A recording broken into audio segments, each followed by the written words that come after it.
अमेरिकी think tank Carnegie endowment for piece की नई रिपोर्ट कहती है कि भारतीय वायुसेना में भारी संकट है, क्राइसिस में है भारतीय वायुसेना और चीन और पाकिस्तान के मुकाबले भारतीय वायुसेना पिछड़ती जा रही है। अब इसमें कितनी सच्चाई है?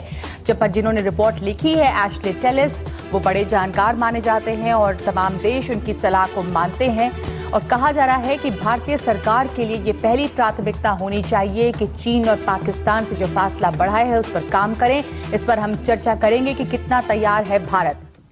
भारतीय वायुसेना का संकट कितना गहरा है, चीन और पाकिस्तान से हमारा फासला कितना ज्यादा बढ़ गया है और भारत की सरकार क्या इसके लिए सचेत है और कितने कदम उठा रही है और कितनी जल्दी उठा रही है। मेरे साथ सुरक्षा विशेषज्ञ प्रफुल्ल बख्शी मौजूद हैं इस पर बातचीत करने के लिए। प्रफुल्ल बख्शी साहब, लगातार ये बात होती रही है कि हम कहीं पिछड़ रहे हैं, लेकिन कार्नेगी एंडाउमेंट की जो रिपोर्ट है वो इस बात को दोहरा रही है और चेतावनी थोड़े और गंभीर स्वर में दी गई है। ये चेतावनी कितनी सीरियस है? कई बार ये भी डाउट होता है कि क्या अमेरिकन थिंक टैंक है, अपने अपने हथियार बेचने की होड़ है, क्या इसमें ये एंगल है या वाकई ये गंभीर स्थिति है? देखिए, ये तो अब बहाने ढूंढने वाली बात है, इसमें बिल्कुल टोटल सच्चाई है। और vice chief of air staff air marshal Dhanoa ने एब्सोल्युटली क्लियर कह दिया है, पहली बार किसी ने सच बोला है कि हमारी जो स्थिति इतनी गंभीर है कि हम टू फ्रंट वॉर कर ही नहीं सकते। और अब ये भी जो आंकड़े बोले हैं, हमारे जो 44 स्क्वाड्स होने चाहिए वो 33 रह गए हैं, उससे भी कम हो गए हैं क्योंकि 50% सर्विसेबिलिटी है, और भी कम होने वाले हैं। और जो हम सोच रहे हैं कि हम 45 स्क्वाड मिलेंगे, वो भी गवर्नमेंट ने हमारे को 42 की ही एस्टैब्लिशमेंट दी है।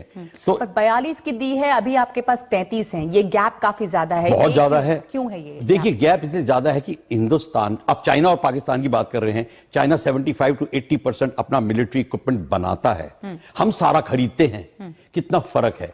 आप कब और क्या क्या खरीदते रहेंगे, कितना खरीदेंगे? और पाकिस्तान और चाइना मिलके बना रहे हैं, एक दूसरे की मदद कर रहे हैं, R&D दोनों की मिलके हो रही है।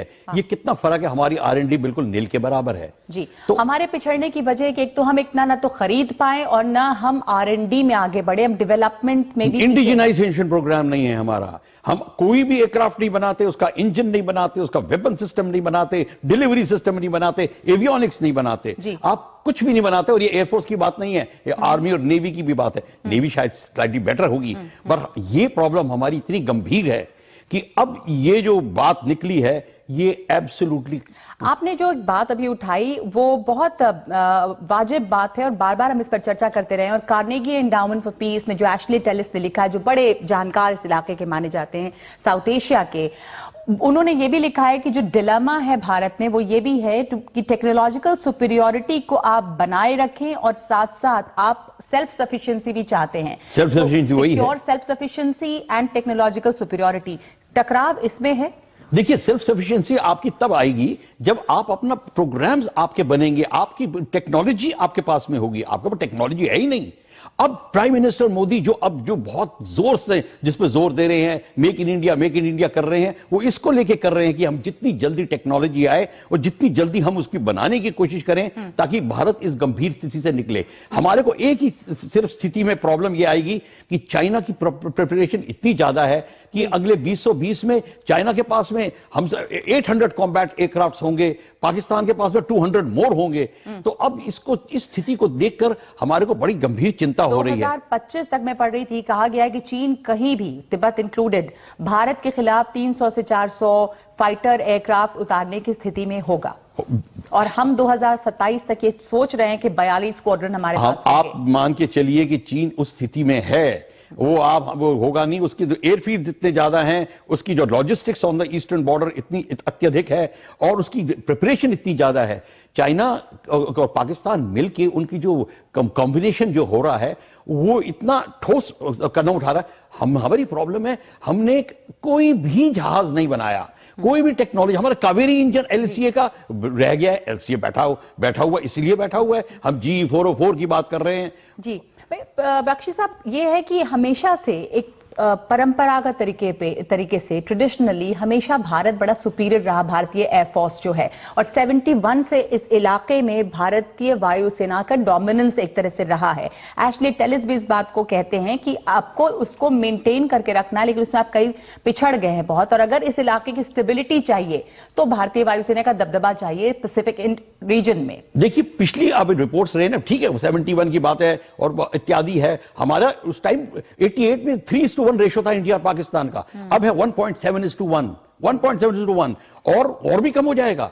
तो आप बताइए, और 50% सर्विसिबिलिटी जो रह जाएगी, तो हमारा ये रेशियो जो है, एडवांटेज रेशियो, और भी कम हो जाएगा। और उसके बाद में जो चाइना के साथ में जो उसको टेक्नोलॉजी मिल रही है, R&D मिल रही है, तो स्थिति और भी गंभीर हो जाएगी। तो जो कार्निज बोल रहा है वो एब्सोल्युटली करेक्ट बोल रहा है, उसमें बात नहीं है। पर मैं आपकी ध्यान से बताऊं, 1995 में रैंड कॉर्पोरेशन ने एक स्टेटमेंट दी थी, पार्लियामेंट में हंगामा हो गया था कि इंडिया के पास में 47 से अब तक कोई नेशनल सिक्योरिटी डॉक्ट्रिन नहीं लिखी।